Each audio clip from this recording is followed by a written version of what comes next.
Bilang update dun sa kaso ni dating Luzon Cabral, binigyan ng instruction ni Chief NP General Latado, ang Regional Director ng Cordillera, nabigyan siya ng 36 hours para i-consider na POI yung driver niya.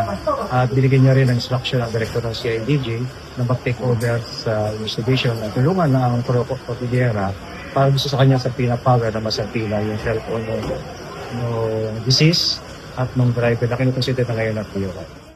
Ayon po sa investigation ng Video Director ng Pro Cordillera, dahil labag na po sa human nature na yung principal o yung VIP mo, iiwanan mo sa isang liblib na lugar, alam mo naman na yung bag at yung cellphone ay nakasakyan ninyo at babalikan mo siya after 1 or 2 hours, hindi mo ba iniisip na paano ka makakontak kung sakasakali na alam mo naman yung bag at yung cellphone na nasa iyo?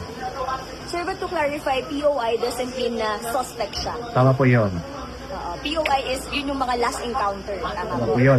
Ang kautusan po dyan na directive ni Chief PNP Natates na bigyan ng 36 hours yung Cordillera, UP, para tapusin yung kanilang investigation para ma-release yung driver sa pagiging POI niya kung siya man siya POI assessment. Paano po gagawin yung DNA testing, sir? Nag-approve po ba yung family?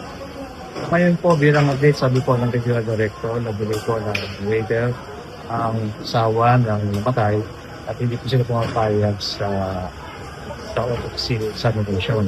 Sa ganun man, ito pwede naaralan natin mga legal officers ano po ang magiging magandang gawin po ng PNP National Police para masiguro natin na yung disease ay namatay. Totoong katawan po ng disease.